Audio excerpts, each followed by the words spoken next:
اعوذ باللہ من الشیطان الرجیم بسم اللہ الرحمن الرحیم۔ محترم ناظرین السلام علیکم۔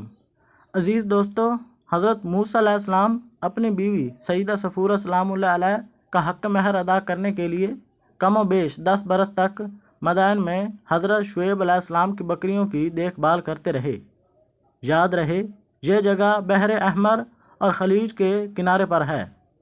حضرت شعیب علیہ السلام سے کیے گئے وعدے کے مطابق مدت پوری ہونے پر اپنے اہل و عیال اور بھیڑ بکریوں کو لے کر واپس مصر روانہ ہو گئے۔ دن بھر چلنے کے بعد جب اندھیرا چھایا تو وادی یمن کے کنارے راستہ بھول گئے۔ اندھیری رات تھی، ایک جگہ رک گئے۔ ابھی اسی سوچ میں بھی تھے کہ صحیح راستے کا اندازہ کیسے ہو۔ دور ایک جھاڑی میں شعلے لپکتے نظر آئے۔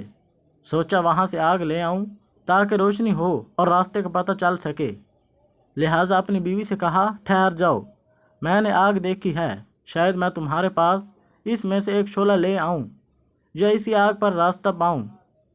وہ آگ طوٰا کی مقدس وادی میں جل رہی تھی۔ حیرت کی بات یہ ہے کہ آگ بڑھ رہی تھی اور درخت مزید ہرا بھرا ہوتا چلا جا رہا تھا۔ موسیٰ علیہ السلام قریب گئے اور شعلوں کو پکڑنا چاہا تو شعلے نے ان کو اپنی لپیٹ میں لے لیا۔ عجیب صورتحال تھی۔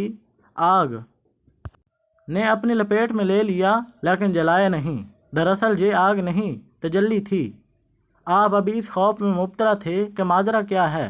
وہاں سے پیچھے ہٹنا چاہا کہ اچانک آواز آئی، میں تیرا رب ہوں، سو تو اپنے جوتے اتار دے، کیونکہ تو اس وقت دعا کے مقدس وادی میں کھڑا ہے اور میں نے تجھے نبوت کے لیے چن لیا ہے۔ سو اسے سنا جو وحی کی جاتی ہے۔ یہاں وادی امن میں آپ کو نبوت عطا ہوئی۔ اللہ رب العزت نے اسلامی احکام کی تعلیم دی اور پوچھا، موسیٰ علیہ السلام تیرے ہاتھ میں کیا ہے؟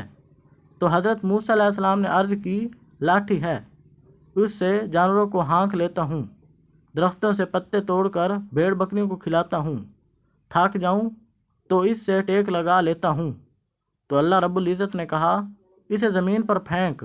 جب زمین پر پھینکا تو وہ سانپ بن کر چلنے لگا۔ یہ دیکھ کر موسیٰ علیہ السلام خوف میں مبتلا ہو گئے۔ آواز آئی، خوف نہ کھاؤ، ہم اسے دوبارہ لاٹھی بنا دیں گے، اسے پکڑ کر اٹھا لو۔ جب اٹھایا تو وہ سانپ دوبارہ لاٹھی میں تبدیل ہو گئی۔ یہ پہلا معجزہ تھا جو عطا ہوا اور جو آگے چل کر فرعون کے دربار میں کام آنے والا تھا۔ جب آواز آئی، اپنا ہاتھ بغل میں ڈالو۔ جب موسیٰ علیہ السلام نے ہاتھ بغل میں ڈال کر نکالا تو اس میں سورج اور چاند جیسی چمک تھی۔ ویسے تو حضرت موسیٰ علیہ السلام کو 9 معجزے عطا ہوئے، لیکن یہ 2 کوہ طور کے دامن میں واقع ہیں، وادی یمن میں دیے گئے ہیں۔ نبوت ملنے پر موسیٰ علیہ السلام کو اپنی زبان میں لکن دیا جو فرعون کے محل میں انگارہ منہ میں ڈالنے سے پیدا ہو گئی تھی۔ لہٰذا اللہ رب العزت سے دعا کی کہ اے میرے رب، میرے لیے میرا سینہ کشادہ کر دے اور میرے کار رسالت میرے لیے آسان فرما اور میری زبان کی گرہ کھول دے تاکہ لوگ میری بات بآسانی سمجھ سکیں، اور میرے لیے گھر والوں میں سے میرا ایک وزیر بنا دے۔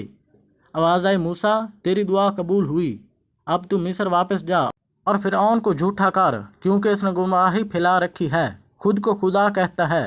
چنانچہ جب حضرت موسیٰ علیہ السلام اہل و عیال کے ساتھ مصر پہنچے، یہاں یہ بات بھی نوٹ کر لیں کیونکہ حضرت موسیٰ علیہ السلام نے وادی یمن میں جو دعا مانگی تھی اس میں اپنے گھر والوں میں سے کسی کو اس کا وزیر یا مددگار بنانے کی استدعا بھی شامل تھی۔ لہٰذا آپ کے مصر پہنچنے سے قبل آپ کے بھائی حضرت ہارون علیہ السلام کو نبوت عطا ہو چکی تھی۔ جب آپ 10 سال کے عرصے کے بعد اپنے علاقے میں وارد ہوئے تو جناب ہارون علیہ السلام نے استقبال کیا اور گھر لے گئے۔ عزیز دوستو، امید کرتے ہیں کہ ویڈیو آپ دوستوں کو ضرور پسند آئی ہوگی۔ ویڈیو پسند آئی ہے تو اسے لائک، شیئر اور ہمارے چینل کو سبسکرائب ضرور کر دیں۔ اللہ حافظ۔